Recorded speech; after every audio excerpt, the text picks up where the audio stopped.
A World Cup final was played in New Jersey, and for an entire month everyone had been saying the same thing. This tournament was written for Messi, the referees are working for him, the result is already decided. Then, in the 6th minute of extra time, Slovenian referee Slavko Vinčić disallowed a completely clean Spanish goal. And Spain won anyway. That's exactly why last night the winner wasn't just Spain, the winner was football itself. Now I'm going to tell you what actually happened across those 120 minutes. Because this wasn't a final, it was an exposure. Start with a single number, because it's the most damning statistic in the history of a World Cup final. Argentina did not register a single shot on target in 120 minutes. 0. They attempted 3 shots in total. 2 were blocked, 1 went wide. We spent all that time criticizing Paraguay, but Argentina served us something far more shameful tonight. 120 minutes. A World Cup final. The greatest footballer who ever lived on the pitch, and not one ball that even found the goal. On the other side, Spain held 68% of the ball, took 20 shots, 11 of them on target, and won 9 corners. This wasn't a match, it was a siege. And in that goal stood Emiliano Martinez, who made 11 saves. He was the only reason this game reached extra time at all. But think about what that really means. If a team's goalkeeper makes 11 saves in a final, that team didn't play football that night. They simply tried to survive it. And that was exactly Scaloni's plan. He took a side with one of the most gifted attacking lines on the planet, lined them up in front of their own box, and said, "Just don't concede." That isn't a strategy, that's fear. Messi walking the pitch had been a weapon all tournament long. Nobody marked him, nobody ran at him. He'd materialize in the gap and end a game with one pass. But that weapon requires one condition to function. The ball has to reach him. And because Argentina had 32% possession last night, Messi waited for 90 minutes and the ball never came. Walking is genius when you have the ball. Without it, walking is just walking. Now to the most controversial moment of the match. In the 6th minute of extra time, Nico Williams found the net. Spain began to celebrate and Vinčić blew his whistle. The reason? Mikel Merino stepping on Otamendi's foot.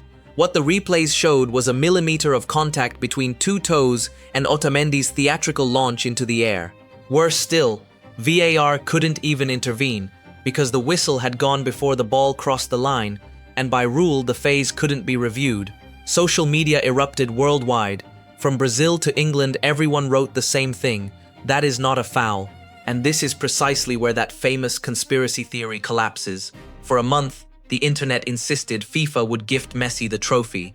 When the single biggest refereeing decision of the tournament finally came, it went against Spain, and Spain won regardless.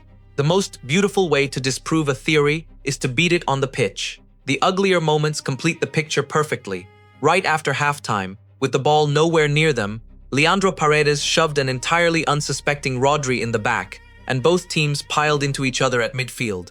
Then, in the 93rd minute, Enzo Fernandez ran straight through Pau Cubarsí while the kid was off balance in the air.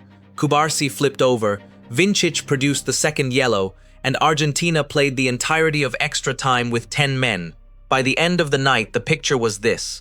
Argentina collected 5 yellows and a red, while Spain didn't receive a single card despite committing 21 fouls. For a final, you will not find a clearer difference in character than that. And in the middle of all that ugliness, Spain answered with football. Lamine Yamal ran for 90 minutes in attack and in defense, and never once folded. Nico Williams refused to sink after his goal was ruled out, and in the 106th minute, he nodded a delicate header across the box to the arriving Ferran Torres. Ferran Torres, on from the bench, buried it, and made Spain world champions. A substitute, a headed pass, one touch. The perfect summary of how courage beats fear. Don't get me wrong, Argentina are not a bad team. This squad contains some of the best players on earth. But last night they walked out not to win, but to avoid losing, and football never forgives that. Spain didn't just win a trophy last night, they won an argument. They proved that courage beats fear, that the game beats chaos, that beauty beats ugliness. So what do you think? Did Spain genuinely save football's reputation, or did Argentina simply execute the only realistic plan they had? Write it in the comments, because this debate is going to run for years. If you enjoyed this, subscribe. The next one is going to be even better.